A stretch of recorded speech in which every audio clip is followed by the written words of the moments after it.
I am Henry Cameron Allen, and I am a longtime colleague of Mark Levene, who is the founder of Enchantmints. And we're also joined today by George Lockwood. And welcome to you both.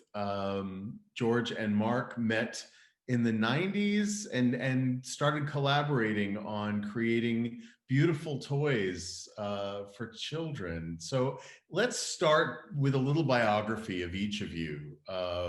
Mark, if you want to start and talk about where you're from and how Enchantments came about and what led you on this journey. I will definitely tell the short version. Yeah. That It's somewhat unique childhood. I was an orphan, and I was adopted when I was 5 by a prop man at Paramount Studios, and I was the leading child character actor from the time I was 5 until I was 19 in Hollywood and in New York. I have my own section in the History of Television Museum. I had Charlton Heston playing my father and Nancy Reagan before she married Ronald Reagan as my mother in a show I did, But I left at Hollywood having ended up getting drafted and spending a year in Vietnam, and I never went back to Hollywood. I was still interested in pursuit of my art, which I've carried on, which is where my connection with Henry comes from.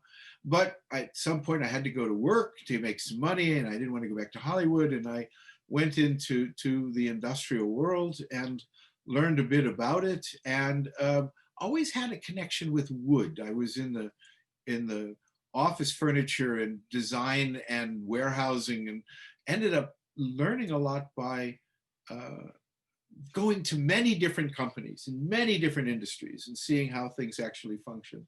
But there was always a connection to wood in that. Eventually, life moved on, and I went to England, where I had found my way to the work of Rudolf Steiner, and did a training as a eurythmist, the art form of movement that arises from Steiner's work, usually associated with Waldorf education. And in that, had developed a brand of products that I used to manufacture in England.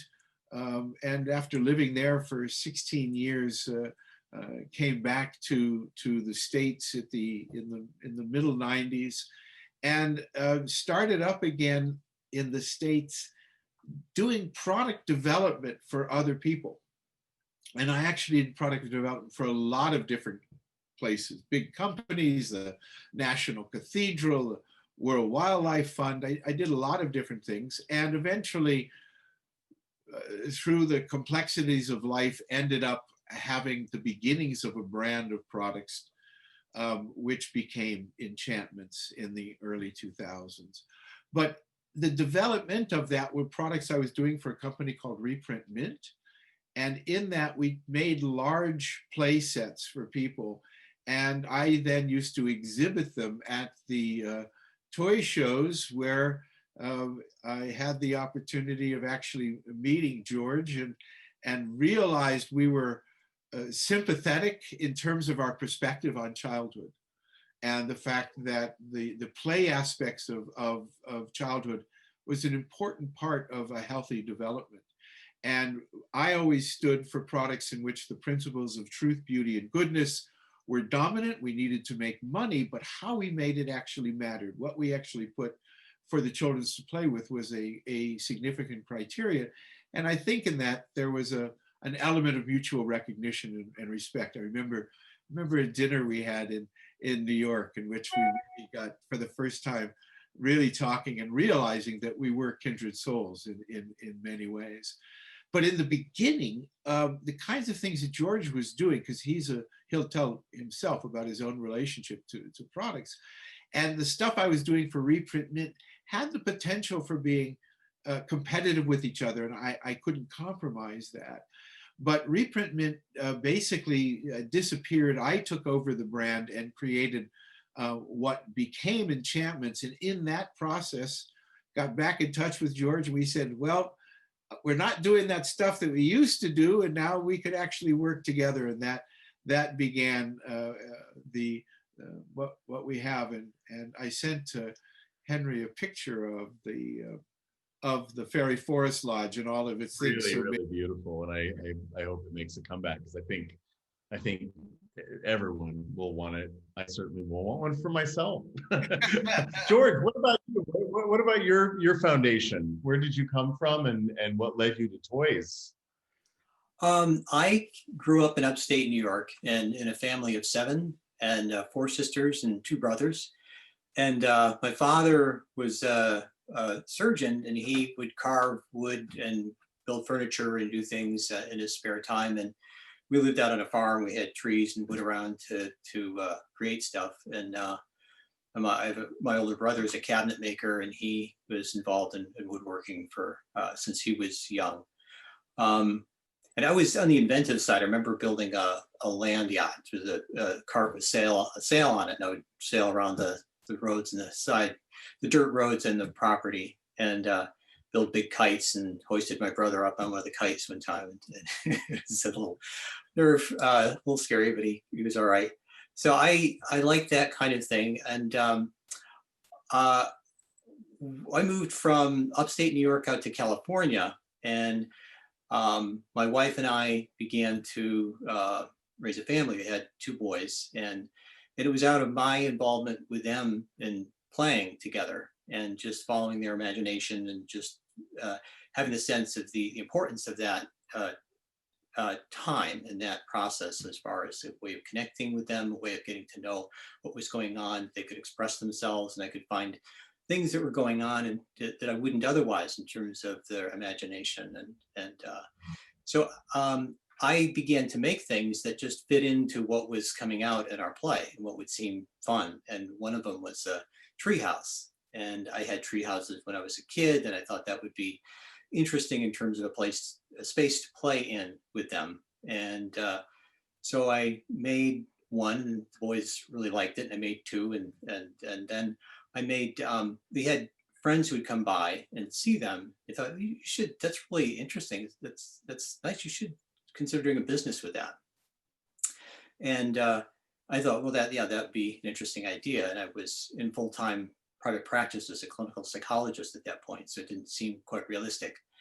But what I decided to do at one point was to make several of them and take them up to a Waldorf school crafts fair with my older son, as a way for him to learn about business, sort of making a product and then taking it to people, and then getting money, and how that all works. And so I made 7 of them, and I borrowed a friend's pickup truck, and we went up to the fair, and I just had pictures of coming back with 7 tree houses, but yeah, I didn't, it would be an interesting experience, whatever happened, for my son to learn about the ups and downs of business. So we went up there, and as we were setting up, we sold one, and then another, and then a third, and then we were pretty much out of inventory by the time the fair got started. And we had a toy store owner she was down in Carmel, who had wanted to carry them if that was possible, and another one met up with her in Palo Alto, and they wanted to carry them as well. So so that was quite an experience. And so I remember coming out after that with my son, and just that was my excitement with it, and talking to him about business, and then what do you do next in terms of developing something. So at that point, he thought that was fun and interesting, but he was onto other things, and I was into the next production run. And so I was excited about it. So I set up, found a way to create 50 of them, and then brought them to the local toy store, and they had a waiting list at that point. So we had 50 that were already called for, and was trying to make 25 more of them.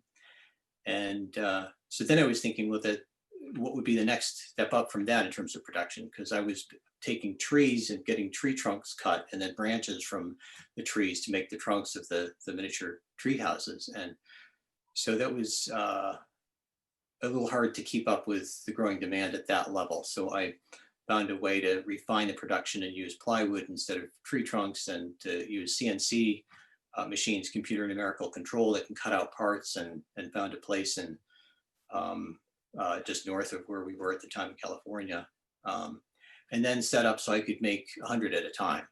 And then I was thinking about then finding out how to do the distribution of them. And at that point where we moved from California to Michigan, then I set up production there in the warehouse, found another CNC place in Grand Rapids, and then went with my wife to Javits Center at the Toy Fair in 2001. And then I was set up a booth there with the idea of setting up a sideline family business that my wife would be able to stay on top of, and I would sort of assist along the way as I was able. And when I was there, I got approached by a couple of toy companies who were interested in a licensing agreement. And so that started to make more sense to me, given all the production and all the trying to set up distribution and all that. So I did then get a licensing agreement going with one of the companies and produced for a while, and that went well. And that was in the interim period where Mark and I knew of each other. And then after that run of the initial treehouse, I came up with another variation on the treehouse, which you've seen. And then Mark and I connected after that. So that's how I got here. Yeah. How important is design in the play of children, in the making of toys? We're in a time now, since I was little, where preformed plastic, smelly, outgassing, sometimes violent toys are the ones, the rock'em sock'em robots. How do you compete with that in the 21st century with things that are crafted and designed beautifully? How is the design component, how does it inform your mission and your message through your work? You except for Mark or me, or who? That's for both of you. Yeah. I'll just start. I think that one of the things that was clear to me as I was developing things, I was just creating things that didn't seem to be there out in other toys for my kids, and like a treehouse. And I had a miniature theater for my son with lights and curtains and a trim and various props he could use and he loved that, and made him a little roller coaster car. So the things that I could create that seemed to open up their imaginations rather than shut them down, or create a computer game that was boxed within a designer's head. There's another kind of design which seemed to be closing things up rather than opening them up. So that's one of the things for me, is something that's opens up a child and taps into their imagination, and something that's beautiful. And for me, I've always been drawn to toys that have some aesthetic to it, and stir me like a nice piece of art, awaken something in a enchanted way, rather than awakens an urge to smash and bang at things and crash things around. So different ways you can be awakened up, and I like that in terms of something that's broader, and toys that are not designed around the parallel to me of junk food, that you get the crackle pop and something that may be a short-term craving, but then you miss the soul and you miss the wholeness. It's not like a whole food, that other things go on that nurture the soul, that invite interaction with other children or with parents. And so beauty and imaginativeness and something that lasts for more than a few days, that will be passed on to other generations, is something that I find appealing in terms of integrating across time and across adults and children, that we appeal to both of their sense of imagination, is something that I like. How about you, Mark? Yeah, well, I mean, I'm completely consistent with everything that George just said. As you know, Henry, from our many conversations, that what's clear to me is that as an industry, the toy industry has not taken on a true feeling of cultural responsibility for the well-being of the world's children. They fundamentally are often just caught up in the pressures of what it takes to cope with the industrial realities, commercial realities. And as a result, one of the consequences is we see we see that this thinking that children are small adults, it's not. Your head is already something like 40% of its adult size when you're born. Your body, you grow down from it, and how do you actually take hold of who you are? And one sees that, you know, so often there is this attempt to try to make children little adults. They're not. It's an entirely different inner experience of what life is. And of course, life lasts a long time. Childhood doesn't. It's very short in terms of the whole of being incarnated. And the consequence of that is everything matters. In a way, when you're adults, you can dismiss something, but as a child, it all goes in to the formation of your experience of yourself in the world, and the joy and the warmth with which you can meet the world. And that requires art. Art expressed not outwardly in an adult sense, but just that creative process, and what George has always done. And I mean, we actually have one we started to build, and I've got the drawing here that was, who knows, it's only maybe taken us 20 years to get to it, but we might still do it. It's just beautiful. It's beautiful. And that for me was the commonality. I'm not a craftsman, but as you know, I'm an artist, I'm a performing artist, but with this connection to this part of the world, which I've continued to work with now for 40 some years. And that's really the bridge between our astonishingly different biographies with multiple brothers and sisters in a stable home, and me just in a world that's been chaotic, having, as Henry will know, he's heard me say this before, that finding my brothers and sisters in the world, which I have found, but in soul, not in blood. And that's really and it is this common perspective that we share of the importance of the aesthetic aspect of childhood play, and how can we convert that and still somehow make it financially viable. And that's a potentially rocky road, is keeping that stuff. So a very wise decision to stay with being a psychologist and not go into making wooden toys. Well, I'm sure that plays into your conceptualization of the understanding of the development of a human being, right? When Mark, you talk about warmth Yes. in play, Yes. that's something you never hear about, and outside of maybe Waldorf Steiner schools, right? You are seeing materials that come from nature.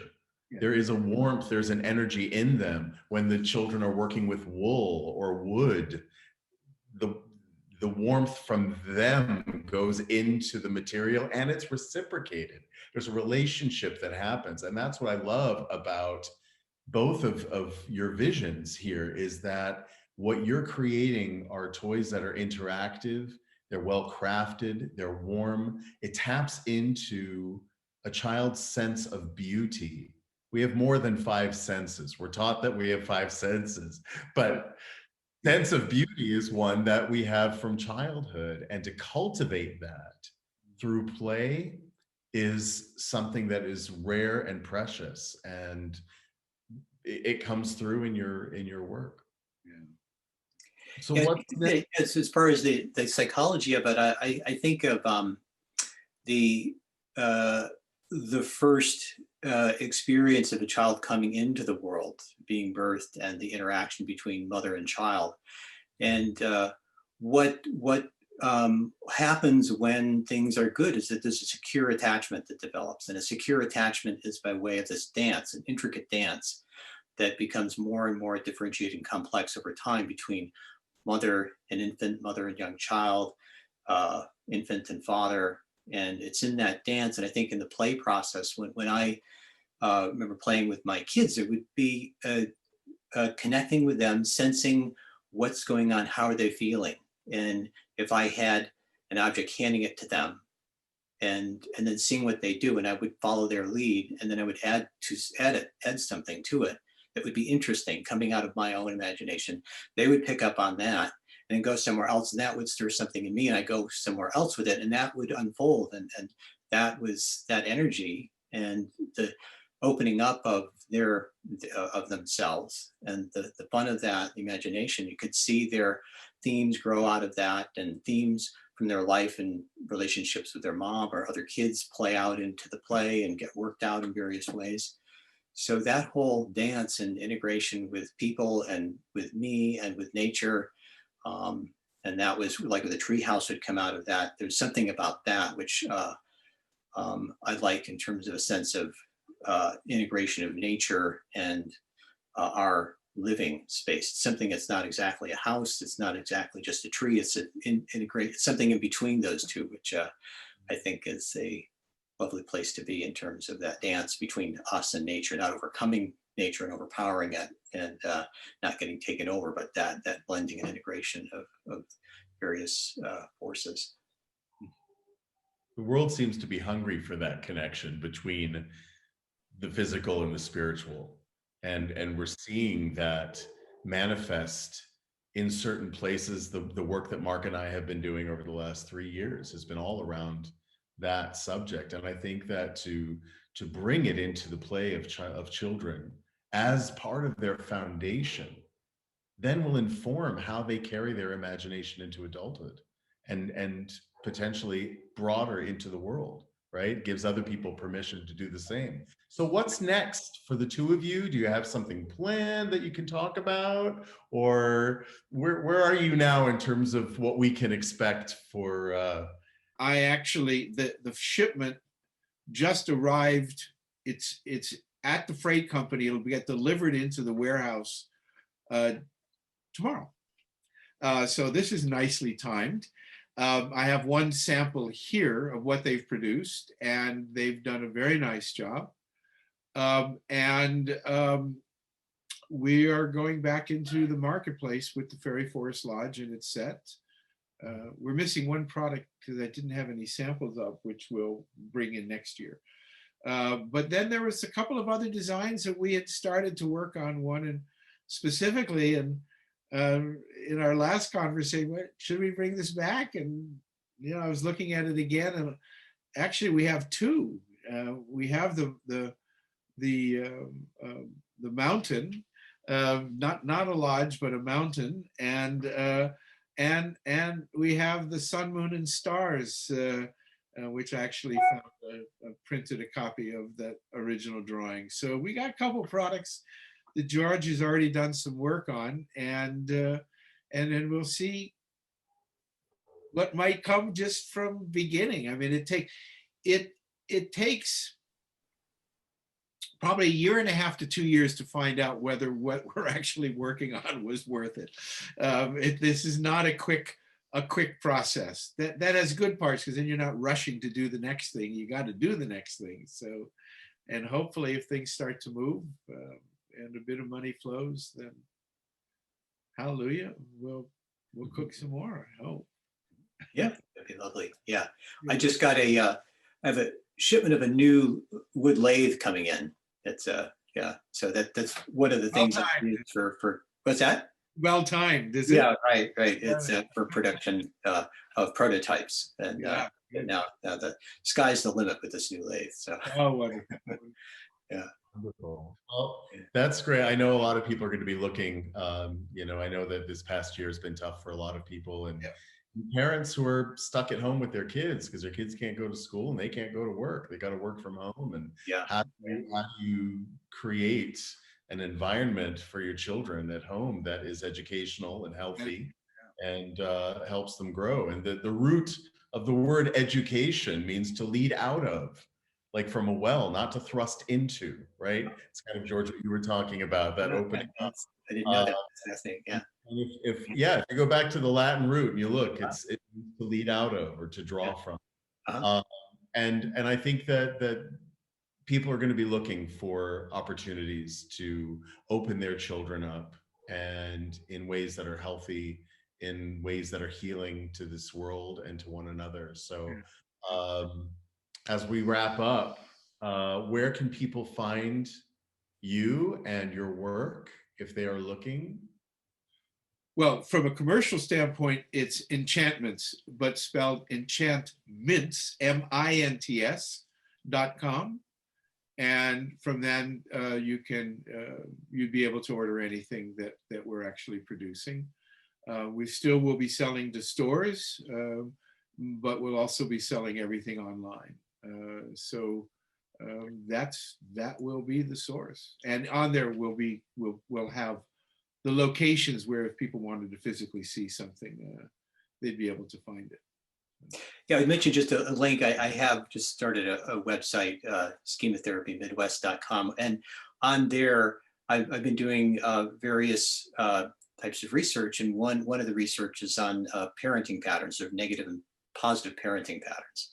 And with a new study that we've done, there have been sort of three main ones that have been identified and people have taught in terms of these major patterns, and warmth and authoritarian, and being well, those are the two main ones: warmth and being authoritative, authoritarian. And so what we've identified 7 of them through another means of research, but one of the 7 has to do with play and spontaneity, unconditional love, building autonomy, providing freedom, space, and play and spontaneity is one of the patterns that emerged out of that, of the 7. So that's interesting in terms of another support for the importance of that pattern, that theme within parents and children, and as it relates to what we're doing with the toys. Wonderful. Yeah. And it's a universal life skill that every human being on the planet experiences: play, right? And so what you're both doing in terms of ramping up the skill sets in understanding, not only for children, but for parents and grandparents and others who care about children, work with children, teachers. It's a great thing in our time. So I look forward to seeing what emerges, and have a great new year. Happy holidays to you both. And thanks for your time. And thank you, Henry, for doing this. Thanks very much. Thank you, Henry. Yeah, it's really nice to meet you.